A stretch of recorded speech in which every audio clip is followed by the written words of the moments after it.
संत समाज, सम्माननीय धर्म प्रेमी भाइयों एवं माता बहनों,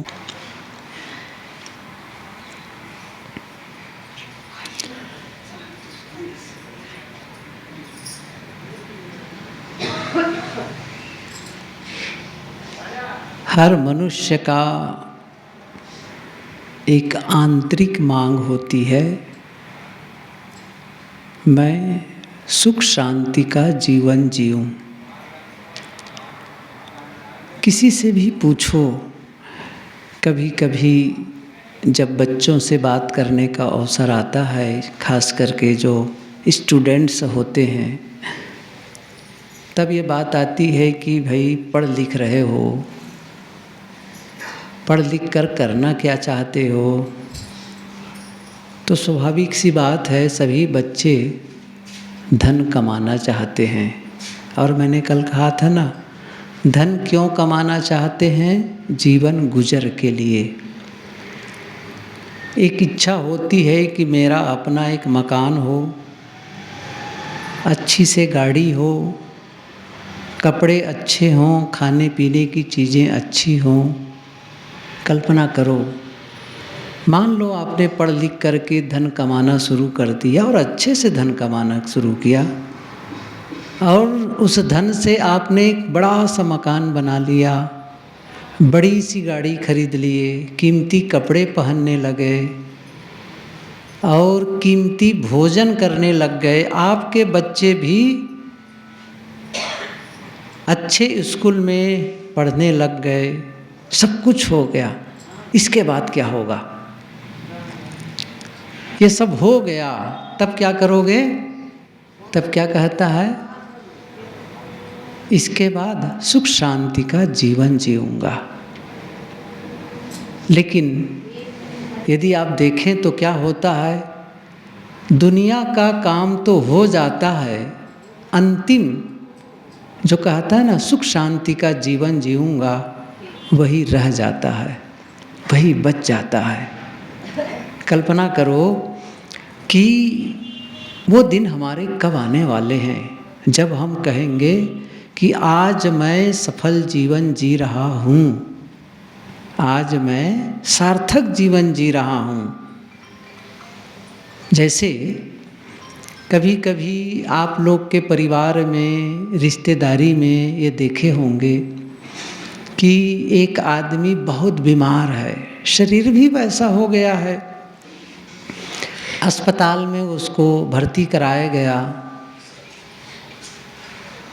और डॉक्टर ने कहा अंत में कि घर ले जाओ, घर में सेवा करो। अब इसको ये दवाई से ठीक होने वाला नहीं है। कहते हैं ना, डॉक्टर ने जवाब दे दिया है, घर ले आते हैं।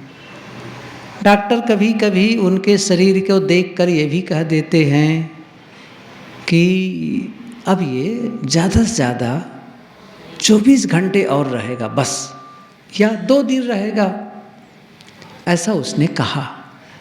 घर ले आए, बिस्तर पर उसको लिटा दिए और चारों तरफ लोग खड़े हैं, घर के लोग, परिवार के लोग, रिश्तेदार, गांव के कुछ मित्र लोग आ गए हैं, खड़े हैं और आपस में क्या चर्चा कर रहे हैं? भैया कुछ देर का मेहमान और है, और मुझे भी महसूस होने लगा कुछ देर ही और रहना है, बस कुछ घंटे। उस समय मेरी मन की दशा कैसी होनी चाहिए? क्या मैं खुश रहूँगा? मैं जिसके लिए जीवन पाया था, वह काम मैंने पूरा कर लिया है, मैं संतुष्ट हूँ, मेरा जीवन सफल है, मैं जाने को तैयार हूँ। क्या संतुष्टि भरा जीवन का समापन होने वाला है? जैसा सदगुरु कबीर ने कहा है, जय मरने से जग डरे, मेरो मन आनंद, कब मरी हो कब पाई हो पूर्ण परमानंद। सदगुरु क्या कहते हैं? क्यों ऐसा कहते हैं? क्योंकि जीवन पा करके अपना काम पूरा कर लिए थे, और इसीलिए उन्होंने क्या कहा, जय मरने से जग डरे। दुनिया के लोग डरते हैं मरने से, मृत्यु से। मेरो मन आनंद, मैं आनंदित हूँ। क्या होगा, क्यों आनंदित हैं? साहब कहते हैं कब मरी हो कब पाई हो पूर्ण परमानंद। अभी भी आनंद है, जीवन रहते रहते भी आनंद है, लेकिन विशेषण क्या जोड़ते हैं? पूर्ण परमानंद। अभी भी आनंद है, लेकिन शरीर है, तो शरीर की व्यवस्था है। सुबह उठो, इसको इसके अनुसार नहलाओ धुलाओ खिलाओ पिलाओ व्यायाम कराओ, रोग लगे दवाई कराओ, बहुत सारी बातें हैं। लोगों से मिलना जुलना बातचीत, कितनी बातें हैं। शरीर नहीं है, सब झंझट खत्म, वो भी खत्म, एकदम निवृत्त हो गए। तो साहब क्या कहते हैं, जय मरने से जग डरे मेरो मन आनंद, कब मरी हो कब पाई हो पूर्ण परमानंद। ये क्या है? जीवन का संतुष्टि भरा समापन, फुलफिलमेंट, अंदर से एकदम तृप्त पूर्णता महसूस करना। लेकिन हम में से अधिकतम लोग क्या होने वाला है जीवन के अंत में? अफसोस भरा समापन। क्या अफसोस होगा? मुझे इतना सुंदर जीवन मिला था, मैंने मन को निर्मल क्यों नहीं किया, जीवन को पवित्र क्यों नहीं बनाया, अमुक आदमी से क्षमा क्यों नहीं मांगा, अमुक आदमी को क्षमा क्यों नहीं कर दिया। ये अफसोस भरा समापन। क्या हम चाहते हैं कि मेरे जीवन का समापन अफसोस भरा हो, संतुष्टि भरा हो? लेकिन वो काम अभी से करना होगा। मैं ये कहना चाहता हूँ कि आप जीवन के अंत को ही क्यों ख्याल रख रहे हैं? रोज रोज जब बिस्तर पर जाएं, रोज जब रात हुई बिस्तर पर गए और ऐसा लगे आज का दिन मेरा बहुत अच्छा बीता, सबके प्रति धन्यवाद का भाव है, कृतज्ञता का भाव है, आभार है, मैं खुश हूँ, किसी के लिए मन में शिकायत ही न हो। उसने वैसा कहा, उसने वैसा किया, वैसा हुआ, वो हुआ, नहीं, सब बढ़िया रहा, ऐसा संतुष्ट। देखिए, आदमी जब गलत करता है तो वह आदमी को बेचैन करता है। किसी ने कहा है कि दिन के उजियाले में ऐसा कोई काम मत करना, दिन के उजाले में ऐसा कोई काम मत करो, रात की अंधियारी में आपको चैन की नींद ना आए, बेचैनी रहे। क्या होगा? दिन में आदमी अपराध किया रहेगा, रात सुख से सो पाएगा? बेचैनी रहेगी। वही तो कांटे हैं, उसी को कहते हैं ग्रंथियाँ, कॉम्प्लेक्सेस। मन में गांठें गढ़ती हैं। जब आप बिस्तर पर जाएं, एक कल्पना करें, एक बिस्तर हो और उस पर आप चादर बिछाते हैं, लेकिन चादर के पहले आप स्टोन चिप्स, पत्थर के छोटे छोटे टुकड़े 20-25 डाल दीजिए और उसके ऊपर चादर बिछा दीजिए और सोइए। नींद आएगी? गढ़ती है, उगड़ती हैं। ऐसे ही हमारे मन की गांठें गढ़ती है, ग्रंथियाँ। कौन सी ग्रंथियाँ? जो हमारे जीवन में कुछ त्रुटिपूर्ण कार्य हुए हैं। जरा ध्यान दीजिए, कुछ ऐसे काम हमारे जीवन में होते हैं या हो गए हैं कहना चाहिए, जिसे हम सबके बीच कह सकते हैं अच्छे काम हैं। अच्छे कामों का वर्णन करने में हमें कोई झिझक नहीं होती है। कुछ ऐसी बातें होती हैं, कुछ ऐसे काम होते हैं जिसे हम सबके बीच कह लेते हैं, लेकिन कुछ ऐसा काम हो जाता है, कुछ ऐसी बातें होती हैं जो सबके बीच नहीं कह सकते। कुछ लोगों के बीच जो बड़े करीब के होते हैं उन्हें ही अपनी बातें बता पाते हैं। और कुछ ऐसे भी काम हो जाते हैं, कुछ ऐसी बातें भी हमारे मन में रहती हैं जिन्हें हम किसी से नहीं कह सकते। और जो आप किसी से नहीं कह पा रहे हैं उसी से तकलीफ ज़्यादा हो रही है। वही गांठ है, वो प्रताड़ित कर रही है, वो बेचैन कर रही है। ना आप किसी को बता पा रहे हैं, बस भीतर भीतर वो परेशान है। उस गांठ को निकाल देना। भजन क्या है? ग्रंथि रहित। वो जो गांठें है ना, उसे जैसे कोई उठा के फेंक दे। अब ये सरल तो नहीं है, लेकिन करना पड़ेगा। ये काम असंभव नहीं है। मैं फिर से कह रहा हूँ, रात में भी कहा था, ये काम मैंने कहा था ना, चाहे जितनी बड़ी गलती हो गई हो, आप अपनी गलती का सुधार कर सकते हैं। कब कर सकते हैं? जब चाहें। आज कर सकते हैं, अभी कर सकते हैं। मन में क्या ठानना है? बस उसे नहीं दोहराना है और उसका उल्टा शुरू कर देना है। एक तय कर लेना है। मैंने कहा था ना, आज सुबह हुई है और सुबह दिन निकला है। आज के दिन को तय करना, आज के दिन को मुझे कैसे जीना है। क्या वही तरीका जो पहले जीता था, वही मेरा ढंग बोलने का, वही करने का ढंग? नहीं, आज एक नया दिन मिला है। मैं इसे एक नए तरीके से मुझे जीना है और धीरे धीरे करके वो बदलता चला जाएगा, बदलता चला जाएगा। यदि किसी से करते धरते कुछ ही कारण से, देखो एक काम करो, कैसे करना है थोड़ी सी बातें बताऊं मैं, कि 24 घंटे में 2 समय ऐसे हैं जिसमें आप साधना भजन का काम कर सकते हैं। वैसे तो ये पहले का नियम क्या था? 25 वर्ष तक विद्या अध्ययन, ब्रह्मचर्य का पालन। 25 से 50 को गृहस्थ आश्रम कहते थे, अर्थात यह पारिवारिक जुड़ाव हो और उसमें धनार्जन करो। और 50 के बाद में संन्यास, नहीं वानप्रस्थी, और 75 के बाद में संन्यास। ये क्रम है। वो क्रम तो अब रह नहीं गया, लेकिन इतनी बात तो सच है कि जब आपके घर की जिम्मेदारी लगभग पूरी हो गई, पूरी होने का मतलब देखो, जिम्मेदारी तो जीवन भर पूरी नहीं होगी। कुछ लोगों से कहो भाई कुछ साधना भजन करते हो, कुछ सत्संग स्वाध्याय करते हो, तो क्या कहते हैं, क्या बताएं, फुर्सत ही नहीं है, समय ही नहीं है।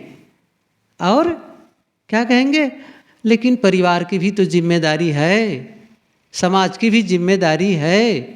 परिवार और समाज की जिम्मेदारी को छोड़ने के लिए कौन कह रहा है? लेकिन आप केवल जिम्मेदारी निभाना ही सब कुछ मान लिए हैं। अब मैं तो कई बार देखता हूँ, भ्रमण में रहते हैं, पहले भी देखता रहा, जो पक्षी होता है ना, चिड़िया, कई बार घर में भी घोंसला बना लेते हैं। कभी कभी पहले होता था, अब तो शायद ही हो, तो पक्षी घर में घोंसला बना लिए और उसमें क्या है, 2 अंडे दे दिए। पक्षी, उसके चूजे पैदा हो गए, निकल आए अंडे से बाहर, और वो पक्षी दोनों नर मादा कहाँ से उनके लिए चारा चुन करके लाते और घोंसला पर बैठ जाते, और छोटे छोटे बच्चे जो होते हैं अपना चोंच खोल देते, उस पर वो चारा डालते हैं। अब देखिए, जिम्मेदारी निभा रहे हैं कि नहीं निभा रहे हैं? मेरा बच्चा है, मुझे इसको पालना है। कुतिया को देखो, कितने बच्चे हो जाते हैं, 3, 4, 5, 6 भी हो जाते हैं एक साथ, और वो दिन भर कहाँ कहाँ घूमती है और बीच में अपने पिल्लों के बीच, बच्चों के बीच 3 बार, 4 बार, 5 बार आ जाती है। और जैसे आती है वो अपने बच्चों के बीच, छोटे छोटे बच्चे दूध पीते हैं, नोचते हैं, पता नहीं कितना उसको दूध मिलता होगा, उन लोगों को दूध मिलता होगा, लेकिन वो जिम्मेदारी निभाती है। जिम्मेदारी तो पशु पक्षी भी निभाते हैं, लेकिन आपकी व्यक्तिगत जिम्मेदारी क्या है?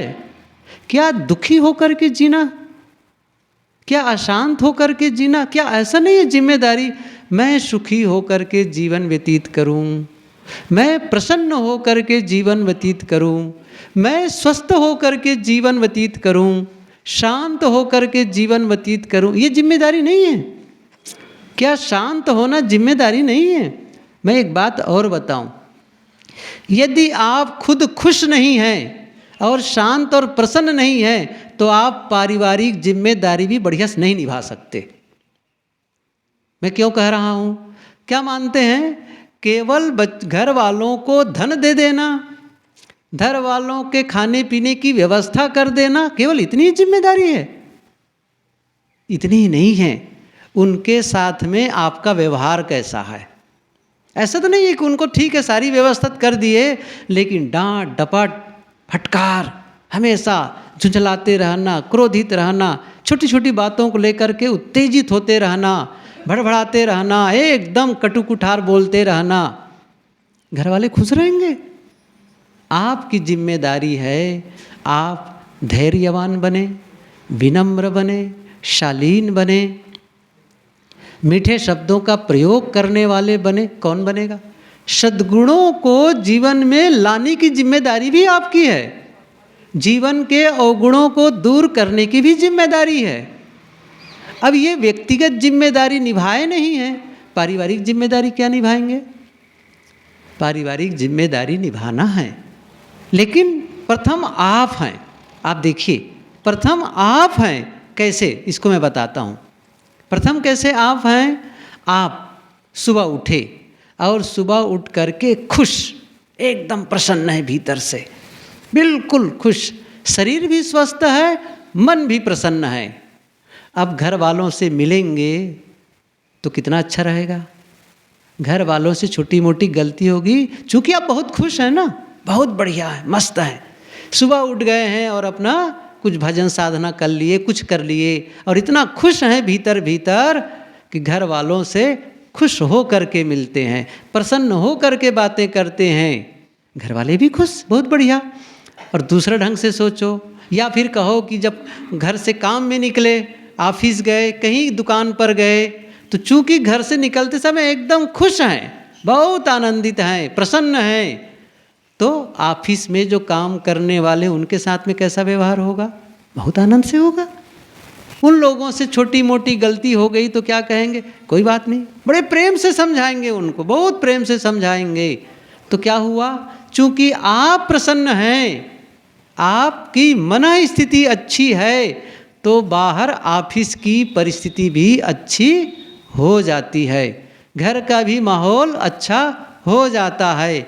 इसको उल्टा करके देखें, सुबह उठे, पता नहीं कोई बात आ गई मन में और नाराज, एकदम गुस्साए हुए, तमतमाया हुआ, घर वाले को देखे, कोई बात पूछ रहे हैं घर वाले, एकदम डपट करके बोल रहे हैं, घर के लोग परेशान, पूरा वातावरण कैसा होगा? तनाव पूर्ण, बोझिल। देखिए, एक है माहौल का हल्का होना और दूसरा है माहौल का भारीपन, सब परेशान। अब घर से नाराज होकर के निकल रहे हैं काम में, ऑफिस गए, दुकान पे गए, किसी खेत कहीं भी गए, वहाँ के लोगों के साथ में भौहें तनी हुई, एकदम आंखें लाल, तमतमाया हुआ, कोई बात हुई भड़ बोलने लग गए। वहाँ के लोग भी परेशान, क्या हो गए आज इनको, क्यों इस प्रकार चिल्ला रहे हैं? अब देखिए, ऑफिस का माहौल बिगड़ गया, दुकान का माहौल, सब बिगड़ता चला गया। क्यों? पहले आप बिगड़े, है ना, पहले भीतर बिगड़ा तो बाहर का भी माहौल बिगड़ता चला गया। इसलिए आप महत्वपूर्ण है। मैं तो यही कह रहा था कि 24 घंटे में कुछ समय तो निकालें अपने लिए। कहाँ निकाल पाते हैं? क्या कहते हैं? समय ही नहीं मिलता। कौन आदमी कहते हैं अपने लिए, अपने को संवारने के लिए, अपने को तराशने के लिए, अपने को ठीक करने के लिए, अपनी व्यक्तिगत जीवन को सुंदर बनाने के लिए, अपने मन स्थिति को सुंदर बनाने के लिए समय नहीं है। ये वही आदमी कहता है जो घंटों बैठ करके टीवी देखता है। अखबार आता है ना घर में, सुबह सुबह अखबार, उसको एक एक अक्षर को पढ़ने में 3 घंटे लगा देते हैं। मोबाइल निकाल लेंगे और फेसबुक, और आजकल क्या बताएं, कल भी थोड़ी सी चर्चा मैंने कही थी, उसी में समय बिता रहे हैं, आपस में बैठ करके बात बिता रहे हैं, यूं ही बैठे हुए हैं, कुछ भी सोचे चले जा रहे हैं। नहीं, समय का सही उपयोग करो, क्योंकि ये समय बार बार मिलने वाला नहीं। मैं भी कहा था ना कि जीवन में जो समय मिला है किस लिए उपयोग कर रहे हैं? आप धनार्जन के लिए समय निकालते हैं, अच्छी बात है, निकालिए, उसके लिए कोई बात नहीं है। लेकिन धनार्जन के साथ साथ अपने आत्म कल्याण के लिए भी समय निकालिए। समय तो बीतेगा, समय तो बीतेगा ही, चाहे जैसा आप करो, समय बीतने वाला है। क्या करना है? समय को ऐसी जगह लगाओ। अब इस समय में आप धन कमा लो, इस समय में विद्या प्राप्त कर लो, इस समय में बड़े पद पर चले जाओ, बहुत दौड़ धूप दुनिया को खोजो। लेकिन इन सबको देकर गुरुदेव जी ने लिखा है बीजक व्याख्या में कि जीवन में जो समय मिला है इसमें आप ऐश्वर्य, आप पदार्थों को इकट्ठा कर सकते हैं, धन इकट्ठा कर सकते हैं, लेकिन उन सबको दे करके जीवन के समय को बढ़ा नहीं सकते। जीवन के समय को बढ़ाया जा सकता है। मैं उदाहरण दिया करता हूँ। एक व्यापारी था, बहुत धन कमाया और सब कुछ उन्होंने अपने लिए बना के रखा था, और इतना धन, कहते हैं 3 करोड़ स्वर्ण मुद्राएं। बहुत होता है ना, आज भी बहुत होता है, तब तो बहुत था ही। 3 करोड़ स्वर्ण मुद्राएं उसने कमा करके इकट्ठी कर ली। और जैसे उसने धन कमाया, फिर मन में क्या सोचा, मन में क्या निर्णय लिया, बस अब मैं इस धन का आनंद लूँगा, अब मैं धन कमाने में समय नहीं लगाऊंगा, मैं क्या करूँगा, इस धन का उपभोग करूँगा। जैसे उसने निर्णय लिया, वैसे ही पीछे से आवाज़ आई, उसके कंधे पर हाथ रखते हुए किसी ने कहा, बस वक्त हो गया है चलने का। लौट के देखता है तो मौत खड़ी है। उसने कहा, अभी तो मैं धन कमा के फुर्सत पाया हूँ और आप कह रहे हैं चलने के लिए? नहीं, मुझे वक्त चाहिए, दुनिया में मुझे और रहना है अभी। आखिर इतना सारा धन कमाया, इसका कौन आनंद लेगा, मुझे लेना है। मौत ने कहा, नहीं, बस चलने का वक्त हो गया, चलो। और मौत शिकंजा कसने लगी। वो आदमी परेशान, रोया, गिड़गिड़ाया, मानने वाला है। साहब ने कहा है, एक तो निहुर पाँव पर बिनवे बिनती किए नहीं माने हो। मौत के सामने लोग विनती करते हैं, पाँव पड़े, मानने वाले हैं। उसने कहा, चलो वक्त हो गया। फिर उसने क्या कहा, एक काम करो, मुझे ज़्यादा नहीं तो 1 साल का समय दे दो, बस ज़्यादा नहीं, 1 साल को मुझे जीने दो। मौत ने कहा, बिल्कुल नहीं। अब उस आदमी थोड़ा से मानवीय चाल चलने लगा और क्या कहा, एक काम करो, 6 महीने का समय दे दो, और जो मैंने 3 करोड़ स्वर्ण मुद्राएं कमाई ना, उसमें से 1 करोड़ मैं आपको दे दूं, या आप जहाँ कहे मैं चैरिटी कर दूं, दान कर दूं। उसने कहा, बिल्कुल नहीं, चलो। और जैसे ये बातें होने लगी तो फिर क्या कहा, उसने समय को कम किया, 3 महीने, और ऐसा करते करते महीने भर। उसने कहा 2 करोड़ स्वर्ण मुद्रा दे दूं। ऐसा करते करते उसने कहा 1 दिन का समय दे दो। उसने कहा नहीं। अंत में वो हार गया आदमी, व्यापारी, और क्या कहता है, 1 घंटे का समय दे दो मुझे, मैं ये 3 करोड़ स्वर्ण मुद्रा सब पूरा दे देता हूँ। मौत ने कहा, बिल्कुल समय नहीं है, चलो। हार गया। अंत में क्या कहता है, दुनिया वालों के लिए मुझे एक पंक्ति लिखनी है, एक पंक्ति लिखने का अवसर दोगे? हाँ, लिख लो। मौत ने कहा, लिख लो, दुनिया को संदेश देना है। उसने क्या संदेश दिया, सुनना चाहेंगे? उसने लिखा कि मैं जीवन के प्रत्येक क्षण के महत्व को समझो, जीवन के प्रत्येक पल के महत्व को समझो। मैं 3 करोड़ स्वर्ण मुद्राएं दे करके भी जीवन का 1 घंटे वापस नहीं लौटा पा रहा हूँ। हमारे लिए भी यही होगा। हमने क्या पाया, क्या कमाया, ये सब दे करके भी अपने लिए जीवन को लौटा नहीं सकते हैं। लेकिन आप यदि अपने लिए समय निकाल करके आत्म साधना करते हैं, भीतर की पवित्रता के लिए काम करते हैं, वो साथ चलने वाला है, वो अमरता को देने वाला है। इसलिए 24 घंटे में आप कुछ समय अपने लिए निकालो। कब निकालो, वही मैं बता रहा हूँ। ज़्यादा ना निकाल सको तो 2 वक्त, वो कौन कौन से 2 वक्त हैं? सुबह जब नींद खुले तब, और दूसरा जब आप नींद में जाएं तब। 2 वक्तों को ध्यान में रखो। जैसे नींद खुले, क्या हो गया है? दिन की शुरुआत। दिन की शुरुआत, जैसे कहते हैं ना ब्रैकेट, कोष्ठक होता है, ब्रैकेट स्टार्ट, और जब दिन पूरा हो गया तो ब्रैकेट क्लोज। जैसे दिन की शुरुआत हुई, नींद खुली, और नींद खुलते ही क्या होता है? कभी सोचे अपने जीवन के विषय में क्या होता है? जैसे नींद खुलती, अभी आंख भी मान लो नहीं खुली है और आप बिस्तर से उठे भी नहीं हैं, चादर भी ऊपर ही है, और मन में विचारों की श्रृंखला शुरू, याद आने लग गई। किसकी? घर द्वार, मकान, जमीन, लोग, बाग, पेड़ पौधे, गाड़ी मोटर, लड़ाई झगड़ा, राग द्वेष, प्रवाह शुरू। क्या हो रहा है ये? कभी ध्यान दिए उसको? अब उस मन से कहना है नहीं, ये आप मनमानी विचार मत करो, अपने अनियंत्रित विचार मत करो। मैं जैसा चाहूँगा वैसा ही विचार हो, वैसा ही विचार हो। तो अपने मन को सुबह सुबह दिशा देना सीखो। भजन ये है। साहब ने कहा है ना, साहब क्या, कबीर साहब के परंपरा में ये भजन बहुत प्रसिद्ध है। मन की तरंग मार लो, याद है कि नहीं है? याद तो सबको, भजन तो बहुत बढ़िया बढ़िया गाते हैं लोग। रात में लोग भजन गा रहे थे सब लोग, मुझे तो पता ही नहीं चला कब नींद आ गई कब बंद हुआ गए यहाँ से। तो भजन तो अच्छा गाते हैं, और ये याद भी है, मन की तरंग मार लो बस हो गया भजन, आदत बुरी सुधार लो बस हो गया भजन। कैसे भजन करेंगे? केवल गाने से हो गया भजन? बस बढ़िया गाए और भजन हो गया। कहाँ गए थे? भजन करके आया हूँ। अरे वो भजन गा के आए हैं, भजन करके नहीं आए हैं। भजन गाना और भजन करना दोनों में अंतर है। वो भजन गाना है, भजन करना है अपने आप को तराशना।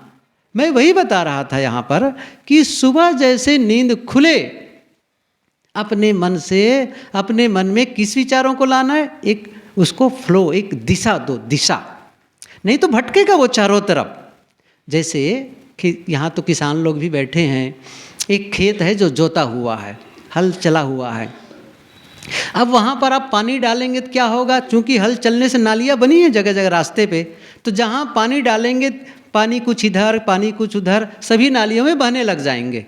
लेकिन आपने क्या किया है? एक नाली बना दी है, ऐसे रास्ता बना दे पानी के लिए पूरी तरह से, और दोनों तरफ से मिट्टी को बीच में बंद कर दिए, दोनों किनारे किनारे, और बीच से पूरा एक नाली बना दिए हैं। अब पानी डालोगे तो कहाँ जाएगा? उसी नाली पर। अब इधर उधर नहीं बिखरेगा। मैं क्या कह रहा हूँ? अभी मन क्या हो रहा है? बिखर रहा है, बिखर रहा है। इसको सोचा, कभी उसको सोचा, कभी उसको सोचा, कभी उसको सोचा, और हमारी शक्ति ऊर्जा जो है ना भीतर की, वो ऊर्जा बिखरती चली जा रही है, उसका कोई उपयोग नहीं हो रहा है हमारे जीवन निर्माण में। अब क्या करना है? उस ऊर्जा का सही उपयोग। मैं एक उदाहरण और दूं आपको, समझ बात आई। मैं इसलिए उदाहरण दिया करता हूं कि बातें भीतर तक चली जाए। इधर तो मैं नहीं जानता, लेकिन उत्तर प्रदेश है, बिहार है, और कई ऐसे क्षेत्र हैं जहाँ पर बरसात के दिनों में बाढ़ आ जाती है। आ जाती है बाढ़, इतना पानी पानी पानी, और पानी नदी से भी इधर उधर बिखर करके कितना नुकसान पहुंचाता है वो पानी। बाढ़ जो है आसपास के लोगों को, आसपास के पशु पक्षियों और धन को सब तबाही मचा दे, सब परेशान, क्योंकि ये बाढ़ है। बाढ़ जो है वो नुकसान करता है, तबाही मचाता है। लेकिन एक दूसरा शब्द है, ये बाढ़ है जो नुकसान पहुंचा रही है। एक दूसरा शब्द है बांध, डैम जिसे कहते हैं ना, वो क्या है? वो है नियंत्रित जल। और बाढ़ क्या है? अनियंत्रित जल। बांध, बांध क्या है? नियंत्रित जल। पानी को बांध दिया गया। अब कहते हैं तू इधर उधर बिखर कर नुकसान मत पहुंचा, अब हम जहाँ कहेंगे वहाँ जाओगे। तो वहाँ से केनाल निकाला गया। मैं सरदार सरोवर को भी देखा, गुजरात में है, बहुत सारे बांध देखे, छत्तीसगढ़ में भी कई बांध देखा मैंने। तो क्या करते हैं, एक ऐसा बांध दिए हैं और अब पानी क्या निकालते हैं, एक कैनाल निकालते हैं। अब पानी कहाँ जाता है, जहाँ हम चाहते हैं, लोग चाहते हैं। अब वहाँ पानी जा रहा है जहाँ सचमुच ज़रूरत है। ये वही पानी है जो अभी तक नुकसान पहुँचा रहा था। अब वहाँ जहाँ पर पीने की ज़रूरत है, खेती की ज़रूरत है, तमाम फैक्ट्रियाँ बंद थी, उसको चलाने की ज़रूरत थी, अब पानी को उस दिशा में भेजे। और क्या होता है, पानी को नाली में भेजने के पहले एक प्रोजेक्ट भी लगाए रखते हैं वहाँ पर बिजली पैदा करने के लिए। वो टरबाइन पर गिरता है, पहिया घूमता है और विद्युत पैदा होती है। कितना बड़ा काम हो गया। ये कौन सा पानी, वही जो अभी तक नुकसान पहुँचा रहा था। हमारे मन की भी ऊर्जा यही है। हमारा मन चारों तरफ बिखर करके हमें ही नुकसान पहुंचा रहा है। ऐसी ऐसी बातें याद आ रही हैं जो हमें तकलीफ दे रही है। आज से 2 साल पहले किसी ने कुछ कह दिया, बैठे और याद आ गई, उसने मुझे ऐसा कहा था, बस उसके लिए नाराज़गी, उसके लिए बदले का भाव, द्वेष और नफरत। क्या फ़ायदा हो रहा है, वो बातें बीत गई हैं। उसे फिर से ताज़ा करके किसका भला। और जिसके बारे में नफरत कर रहे हैं उसको तो कोई पता ही नहीं है। आप भीतर भीतर लड़ाई कर रहे हैं और अशांत और दुखी हो रहे हैं। किसका नुकसान हो रहा है, अपना। ज़्यादातर तो नुकसान हम अपना ही करते हैं और ये पता ही नहीं चलता कि हम अपना नुकसान करते चले जा रहे हैं। और सुबह हुई बस, या जब चाहे बस अकेले बैठे हैं, बस उसने वैसा कहा था, उसके घर गया तो वैसा हुआ था, ऐसा ये नुकसान हो गया, ये घाटा। क्यों याद करने की, अच्छी भी घटनाएं घटी दुनिया आपके जीवन में, अच्छा भी काम हुआ है, उसको याद करो। उन यादों को याद करना बंद कर दो जिसके याद आने से आप अशांत और दुखी होते हैं। यादों के बैंक है ना भीतर, स्मृति का भंडार है ना भीतर में। वो भंडार में क्या है, अच्छी बातें भी हैं, बुरी बातें भी हैं, अच्छी यादगिरियाँ भी हैं और बुरी यादगिरियाँ भी हैं। क्या करना है, अच्छी बातों को याद करो। और एक नियम है मन का, वो क्या है नियम, जिन बातों को बार बार आप सोचते रहते हैं वह जीवन में आने की संभावना बन जाती है, उसकी है उसकी संभावना। यदि कोई सुबह उठ करके सोचने लगे, क्या आज एक्सीडेंट ना हो जाए, एक्सीडेंट ना हो जाए, कहीं ऐसा तो नहीं कि एक्सीडेंट हो गया, ऐसा तो नहीं कि एक्सीडेंट हो जाए, एक्सीडेंट हो गया तो क्या होगा। अब वो बार बार सोच रहा है। सोचिए, एक्सीडेंट की संभावना हो गई कि नहीं उसके जीवन में। वो ऐसी जगह जा कर के टकराएगा जहाँ एक्सीडेंट हो ही जाएगा। ऐसी परिस्थिति वो निर्मित कर रहा है, क्योंकि जो आप यहाँ से मैसेज भेज रहे हैं ना विचारों के माध्यम से ब्रह्मांड में, वो वहाँ से टकरा के वापस, जैसे मैं एक यहाँ से गेंद फेंकूँ वहाँ दीवार पर, तो गेंद लौट के तो आएगा। क्या फेंक रहे हैं, क्या संदेश आप दे रहे हैं। कोई कह रहा है सुबह उठा कहीं बीमार ना पड़ जाऊँ, क्या हो रहा है, दूसरे को देखे कहीं बीमार ना पड़ जाऊँ। ऐसी घटनाएं घटी हैं। एक बहन थी, उसकी माँ को दांत में बहुत तकलीफ थी, तो ले जा कर के डेंटिस्ट के पास रोज़ जाती थी। बहुत तकलीफ, ऐसा है वैसा है, डॉक्टर ने कहा ऐसी भयंकर बीमारी हो गई, इसको ऐसा फाड़ना पड़ेगा। अब वो कई बार उनको जाना हुआ, उसकी भी उम्र ज़्यादा हो गई कुछ समय के बाद में। ऐसा तो नहीं कि मुझे दांत का बीमारी हो जाए, ऐसा तो नहीं कि मुझे दांत का कैंसर हो जाए। ऐसा सोचते सोचते उसने बीमारी को अपने ऊपर ले, ये सच्ची घटना बता रहा हूँ मैं इसलिए कह रहा हूँ, जिन बातों को लगातार आप सोचते हैं आपके जीवन में आने की संभावना बढ़ जाती है। अच्छा ही सोचो ना, फिर क्यों गलत चीज़ को सोचो। मैं एक चीज़ बताऊँ, सूत्र बताता हूँ मन कैसे विचार करना चाहिए। अभी तो मेरे पास ये विषय का समय नहीं है विस्तार देने का कि कैसे सोचें। मैंने एक पुस्तक पढ़ी, कैसे सोचें। एक पुस्तक मैंने पढ़ी है कि अपनी सोच बदलो, आपका जीवन बदल जाएगा। Change your thinking, change your life. अपने विचारों को बदलकर कैसे अपने जीवन को बदल सकते हैं। बहरहाल उस विषय को तो मैं छोड़ देता हूँ। अभी मैं क्या कहना चाहता हूँ कि जो आप सोचते रहते हैं वो आपके जीवन में घटित होने लग जाती। कई बार ऐसा होता है। मैं एक उदाहरण और दूँ, ये शायद हरियाणा की बात होगी या राजस्थान की बात होगी। एक भाई था, वो सुबह उठता, पहले की बात थी, सुबह उठता था और उठ करके प्राय जो करते हैं गांव में आजकल भी सही से दातून करते थे। आजकल तो ब्रश सिस्टम आ गया है, तो दातून तोड़ते थे, नीम का दातून, बबूल का दातून या किसी का दातून तोड़ करके वो अपने घर के बाहर में ऐसा बैठने का बनाए रखे थे, क्या कहते हैं इसको, ओटलाई से कुछ तो क्या कहते हैं, चबूतरा, चलो चबूतरा ही मान के चलो। वहाँ वो बैठता था, पानी लेता था, रोज़ दातून करता था। गांव का एक किसान रहा, यादव रहा, जो भी रोज़ भैंस रखे थे अपने घर में बहुत सारे, वो भैंस को सुबह सुबह ले जाता था तालाब में धोने के लिए, साफ करने के लिए, चराने के लिए, उधर चराने ले जाते थे सुबह ही सुबह। जैसे वो दातून करने बैठता उसी समय भैंस निकलती थी। एक भैंस थी उसकी, तो एक भैंस की सींग कैसा था, बहुत बड़ी सींग थी, और सींग ऐसे पीछे से जा करके ऐसा पूरा राउंड हो गया था, गोल, पूरा बड़ा सा जीरो बनाता था, गोला बनाता था। दोनों सींग की ऐसी दशा सी, गोल सा ऐसा हो गया था। ये आदमी जो दातून करने के लिए रोज़ बैठता, रोज़ देखता, और मन में क्या होता था, कोई आदमी यदि उसके सींग, उस भैंस के सींग के अंदर में किसी का गला फंस जाए, कोई आदमी चला गया तो फिर कैसे हो जाएगा, कभी फंस सकता है। अच्छा, वो भैंस चली जाती, ये यही सोचा करता, 1 दिन 2 दिन, महीना 2 महीना 5 महीना 6 महीना तक वही सोचा करता। एक दिन न जाने क्या उसके दिमाग में आया, दातून करते हुए उठा और जा करके सीधे उसके सींग में अपने सिर को अंदर डाल दिया। अब तो भैंस का अचानक वजन बढ़ा सिर पर, वो तो परेशान हो गई, दौड़ी जोर से, और जब दौड़ी तो कहाँ गई, तालाब तो जाना ही था, वो सीधे तालाब के अंदर घुस गई। तो जो आसपास के लोग खड़े थे दौड़े उस आदमी को बचाने के लिए, सब दौड़ कर गए, किसी भांति पकड़ के उनको बाहर निकाले, और बाहर निकाल करके बाहर जब लाए तो हल्दी तेल इत्यादि उसके जो जगह जगह छिल गया था उसको लगाने लगे। एक आदमी जो दूर खड़ा वो देख रहा था प्रत्यक्ष रूप से कैसे वो जा कर के सींग में फंसाया अपने को। वहाँ जाकर गया और कहते, भैया आप पढ़े लिखे आदमी हो, कुछ तो सोचे होते, सींग में जाने से कैसे होगा। उसने क्या कहा, 6 महीने से तो यही सोच रहा था 6 महीने से यही सोच रहा था, लेकिन गलत सोच रहे थे। गलत सोचोगे तो गलत परिणाम आएगा, अच्छा सोचोगे तो अच्छा परिणाम आएगा। इसलिए विचारों पर ध्यान दो।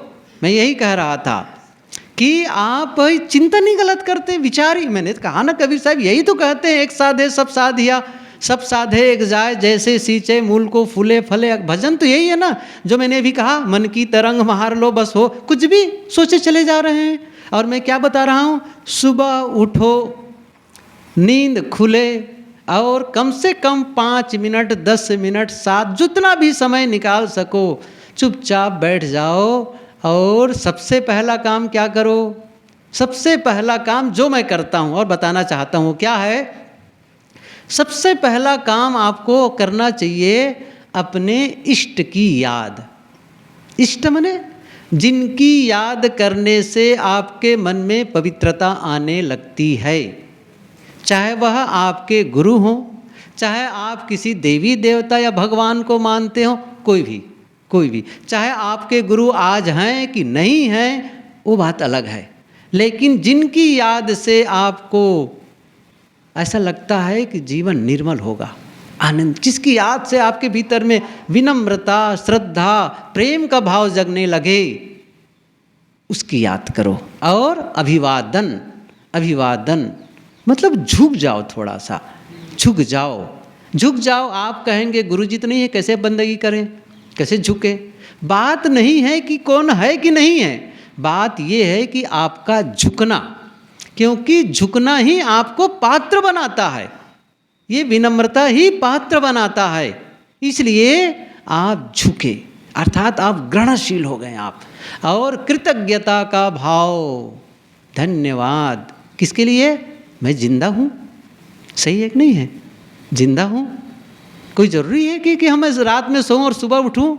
कई लोग ऐसे भी होते हैं जो रात में सोते हैं, सुबह उठते ही नहीं हैं, सदा के लिए सो जाते हैं। लेकिन मैं तो जिंदा हूँ, आज का दिन और मिल गया, धन्यवाद इस पूरी सत्ता को, प्रकृति को धन्यवाद, जिसने मुझे जीवन के लिए एक दिन और दिया। फिर देखो आसपास घर वाले भी जिंदा है, वाह, घर वाले भी जिंदा हैं, धन्यवाद। बाथरूम में गए, पानी मिल गया, धन्यवाद। ये रोज मुझे भोजन मिल रहा है, कभी धन्यवाद नहीं। रोज मुझे पानी पीने के लिए मिल रहा है, धन्यवाद नहीं। रोज सूर्य की रोशनी मिल रही, आपको पता है ये सूर्य जो वहाँ से चमक रहा है, यदि वो चमकना बंद कर दें, कितने लोग जिंदा रहेंगे? एक पौधा भी हरा नहीं रहेगा। आप और हमारी बातें अलग है, सब निर्जीव हो जाएगी पूरी पृथ्वी। कभी भी उनके प्रति धन्यवाद नहीं, शिकायत भरा मन। हमेशा हमको ऑक्सीजन फ्री मिल रहा है। जो गैस सिलेंडर लाते नहीं हैं चूल्हा जलाने के लिए, उसका पेमेंट करते हैं, और जो ऑक्सीजन मिल रहा है उसका कितना पेमेंट करते हैं बताओ? यदि आपके यहाँ नाक के पास में एक मीटर लगा दें, कितना आप ऑक्सीजन ले रहे हैं उसके आधार पर आपको पैसा बिल देना पड़ेगा, बिल देना पड़ेगा। सब के लिए लगा दें, आपके घर वालों के लिए, तो क्या कहेंगे आप बताऊं? बच्चों से कहेंगे अरे ऑक्सीजन कम लो, बिल ज़्यादा आ रहा है डांटेंगे, और फ्री मिल रहा है। मतलब आप सोचो ना, तो ऐसा लगेगा जब मन में कृतज्ञता का भाव और धन्यवाद का भाव जगता है, तो सबसे बड़ा काम क्या होता है बताता हूँ। मन से जो शिकायत है ना वो निकल जाता है। हम हमेशा कंप्लेन मोड पे रहते हैं, हर समय शिकायत, ऐसा नहीं हुआ वैसा नहीं हुआ। आपके मन के अनुसार हमेशा होगा? अच्छा ये बताओ, आप दुनिया वालों के मन के अनुसार करते हैं? जैसा घर वाले कहते हैं वैसा ही करते हैं? नहीं, तो आपके अनुसार कैसे कर देंगे? इसलिए स्वीकारना सीखो, धन्यवाद देना सीखो।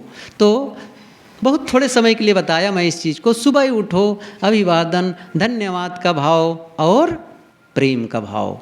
क्या जगाना है? सबके प्रति प्रेम और मैत्री का भाव, सबका भला हो, सबके हित के बारे में सोचो, सबके प्रति प्रेम प्रेम प्रेम। देखो जरा से, आपके भीतर में प्रेम को भीतर से सराबोर कर लो एकदम से। और जैसे आपने प्रेम और मैत्री को भरा, अंदर से नफरत, अंदर से घृणा, अंदर से द्वेष विलीन होते चले जाएंगे। कैसे हो जाते हैं? देखिए, आपको क्रोध को हटाने की ज़रूरत नहीं है, द्वेष और नफरत को हटाने की ज़रूरत नहीं है, प्रेम को भरना है।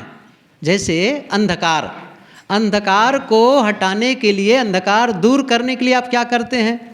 डंडा लाठी लेकर के अंधकार को पीटते हैं। भगो यहाँ से, क्यों आ गए? क्या करना होता है? एक ही काम, प्रकाश जला दो। सही है ना?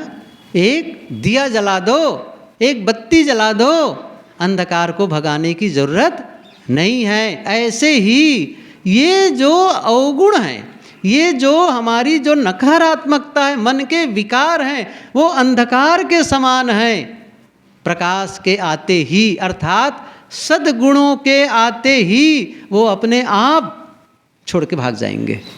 तो क्या करना है? इन्हीं सद्गुणों को बढ़ाने के लिए मैंने कहा ना, सबके प्रति प्रेम और मैत्री का भाव जगाओ, आपका दिल प्रेम से भर जाएगा और कितना खुश रहेंगे आप। अच्छा, सुबह उठे और मन में नफरत आ गई, द्वेष आ गया, घृणा आ गई, कितना नुकसान हो रहा है। कभी सोचे इस चीज को? ये मानसिक जहर है। क्या है? मानसिक जहर, जो बहुत नुकसान करता है, लेकिन हम सभी अपना नुकसान करने में तुले हुए हैं। क्या करना है? अपना लाभ। वो लाभ क्या है? प्रसन्न मन, शांत मन, खुश मन, ये आपकी सफलता है। तो सुबह सुबह क्या करना है? मैंने कहा ना, सुबह उठो और मन में ऐसे विचार करो जो जीवन में चाहते हो। इसको मैं थोड़ी से फिर से बताऊं। फिर से क्या कह रहा हूं? जो हम आप जीवन में चाहते हैं उसके बारे में सोचो। सोचना क्या करते, सोचते कैसे हैं? जो नहीं चाहते उसके बारे में सोचते हैं। अब थोड़ा बदल दो विचारों को, सुबह सुबह बदलना है। क्या करना है? सुबह ही क्या चाहते हैं? मैं स्वस्थ, चाहते ना स्वास्थ्य सुंदर हो, तो क्या कहना चाहिए? मैं स्वस्थ हूँ, मैं स्वस्थ महसूस करता हूँ। महसूस करो, फीलिंग्स ऐसी हो, बनाओ मन में, मैं स्वस्थ हूँ, बस मैं अच्छा महसूस करता हूँ, मैं खुद को पसंद करता हूँ, मेरे मन में सबके प्रति प्रेम का भाव है, मैत्री का भाव है। यही तो चाहते हैं जीवन में। बस उसको कहना शुरू कर दो। ज़्यादा से ज़्यादा 5 से 7 मिनट लगेंगे इतना करने में आपको। 10 मिनट लगा लो ज़्यादा से ज़्यादा लगे तो, लेकिन 10 मिनट में आपने अपने दिन को अच्छा बना लिया, दिशा सही दे दिए, और सुबह ही कहीं गलत विचार आने लग गए तो पूरा दिन आपका खराब होगा। लोग कहते क्या है बताऊं? लोग कहते हैं अंत भला तो सब भला, सुने हैं ना?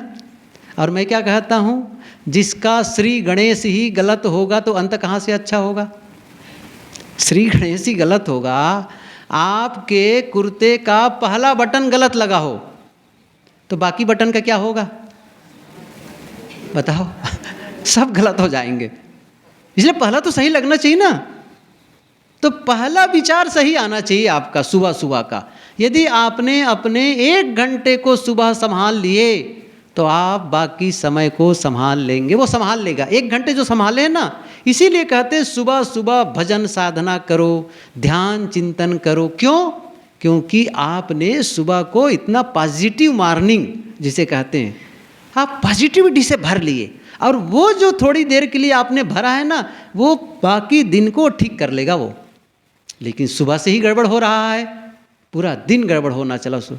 एक बात। दूसरी बात, रात में जब आप बिस्तर पर जाते हैं तब, वो भी बहुत महत्वपूर्ण है।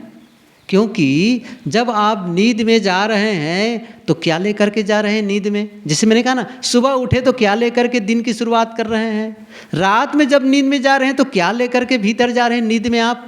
नींद का मतलब आप तो सो जाते हैं लेकिन अंदर काम होता है। जैसे आपने भोजन डाल दिया पेट में तो आप तो सो गए, लेकिन पेट काम करता है कि नहीं करता है? उसको पचाता है, डाइजेस्ट करता है। यदि आपने गलत भोजन डाल दिया है तो पेट क्या करेगा? उसको पचाएगा, लेकिन रस कैसे बनेगा? गलत। समझ गए मैं क्या कहना चाहता हूँ? यदि आपने पेट में गलत भोजन डाला है तो वो भी पचेगा, सही भोजन है वो भी पचेगा, लेकिन गलत भोजन का रस गलत बनेगा और सही भोजन का रस सही बनेगा। ऐसे ही सोते समय आपने कौन सा विचार भीतर डाला है? रात में आप सोने के पहले टीवी में लड़ाई झगड़ा मार काट देखा है, और वो अंदर गया है, गया कि नहीं गया है? जैसे पेट में भोजन पचता है वैसे ही हमारे अंतस में हमारे विचारों का पाचन होता है, डाइजेस्ट होता है, और वो रस मतलब संस्कार बनते हैं। यदि आपने टीवी या मोबाइल के माध्यम से गलत देखा, गलत सुना, गलत विचार, अश्लीलता का बहुत गलत, और आप जब रात में सोएंगे तो वो जो डाइजेस्ट होगा और संस्कार गलत बनेंगे। समझ रहे? गलत संस्कार बनेंगे। और एक नियम बता दूं जीवन का, रात का अंतिम विचार सुबह का प्रथम विचार होता है। मैं नहीं कह रहा हूं, आप करके देख लेना इसको। रात में जिन बातों को सोचते सोचते सोएंगे, सुबह वही विचार पहले आने वाला है, आता ही है। इसलिए रात के समय पहले से ही टीवी के सामने जाना बंद कर दो, टीवी बंद कर दो, मोबाइल पहले से ही स्टॉप कर दो, या तो ध्यान करते हुए या अच्छी पुस्तकों को पढ़ने के बाद शांत मन से अंदर नींद में जाओ। ये 2 वक्त यदि आप संभाल लेते हैं, कौन कौन सा कहा याद है? भूल गए?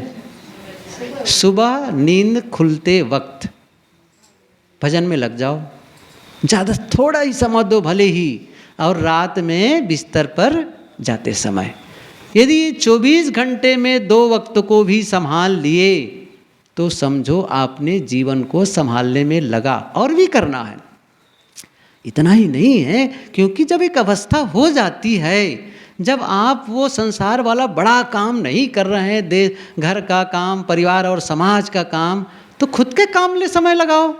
खुद के लिए अच्छी पुस्तकों को पढ़ने की आदत डालो। अच्छे आजकल तो मोबाइल में भी बढ़िया बढ़िया प्रवचन आने लग गए हैं। बस पहले क्या होता था, पहले बताऊं क्या हुआ है? पहले के ज़माने में ये खास करके शास्त्रों में आता है, पुराणों में, महाकाव्यों में क्या आता है कि पहले मंत्रोच्चार करके क्या करते थे? देवताओं को आमंत्रित करते थे। देवताओं को जैसे मंत्रोच्चार करते, जैसे सुने होंगे आप कुंती के बारे में, उसने सूर्य देव को आमंत्रित कर लिया मंत्रोच्चार करके। ऐसे ऐसे मंत्र होते थे, पता नहीं मंत्र पढ़ने से देवता आते थे कि नहीं आते थे, लेकिन आज आते हैं। आज आते हैं। मैं बताऊं कैसे आएंगे? आप लोग मोबाइल खोल लेना, यूट्यूब खोल लेना और जैसे ही बोलना वहाँ पर सद्गुरु श्री अभिलाष साहेब वो प्रकट हो जाएंगे। अब आप कहो बोलो साहेब, वो बोलना शुरू कर देंगे, चाहे रात में 11 बजे हो, चाहे वो रात में 2 बजे हो, वो नहीं कहेंगे मैं नहीं बोलूँगा। देवता एक नहीं आए, सही एक नहीं है, वो आशीर्वाद देंगे कि नहीं देंगे? देंगे। मेरा नाम लोगे, अमुक नाम, बस तुरंत बोलने लग जाऊंगा वहाँ पर। मेरा एक बात नहीं कह रहा हूँ, मैं किसी का भी नाम लो और प्रकट हो गए। लेकिन क्या देखना लगते हैं, कैसे सुंदर दिखें, बाल की सफाई कैसे हो, चेहरे की सफाई कैसे हो, यही तो देखने लगते हैं। जीवन कैसे सुंदर बने इसको कोई सर्च नहीं करता है, मन कैसे निर्मल बने इसको कोई सर्च नहीं करता है। जीवन कहाँ जाएगा? इसलिए जीवन को सही तरीके से जीने, तभी जीवन की सफलता मिलेगी, नहीं तो बीत जाएगा। बस क्या किए, बस जन्म लिए, पढ़ाई लिखाई किए बस, और कुछ कमाई धमाई किए, शादी हो गई, बाल बच्चे पैदा कर लिए, उनको पढ़ाई लिखाए, उनको ठिकाने गए, थोड़ा लड़ाई झगड़ा बस ऐसा करते गए, मर गए। क्या मतलब है? ऐसा तो पशु पक्षी भी करते हैं। अरे नहीं, कमाना खाना भी जरूरी है, लेकिन मन को सुंदर बना करके, जीवन को पवित्र बना करके। और उसके लिए मैंने कहा 2 वक्त तो निकालो कम से कम, सुबह और रात में सोते समय। थोड़े थोड़े भी आप करने लगेंगे तो क्या होगा? या साहब ने कहा ना, थोड़े थोड़े थिर हो भाई, बिन थंभे जस मंदिर थंभाई। थोड़े थोड़े करो बस, एक एक ईंट जोड़ते जोड़ते दीवार बन जाती है। एक एक कदम बढ़ो। आप चुपचाप बैठे रहेंगे तो जीवन में प्रगति नहीं होगी, केवल उम्र घटेगी, बस आयु घटती चली जाएगी, बस समय कटता चला जाएगा। लेकिन उसी बीच में आप थोड़ा सी साधना का काम करते हैं, स्वाध्याय का काम करते हैं, जीवन सुंदर होता चला जाएगा। तो कुछ बातें मैंने कही आप लोगों के बीच और समय जवाब दे दिया है। मैं अपनी वाणी को विराम दूं। आप सबको बहुत बहुत धन्यवाद जो इतना प्रेम से सुने। और बहुत सारी बातें तो ऐसी थी कि कोई कहानी किस्सा तो है नहीं है, फिर भी सुनते चले जा रहे हैं। नीरस, मेरे विचार बड़े नीरस हैं, मतलब बिल्कुल जो जीवन से संबंधित बातें हैं और बिल्कुल सरलता से आप यदि इस पर ध्यान देंगे तो निश्चित रूप से अपने जीवन को सफल बना सकेंगे। सबको साहेब बंदगी साहेब।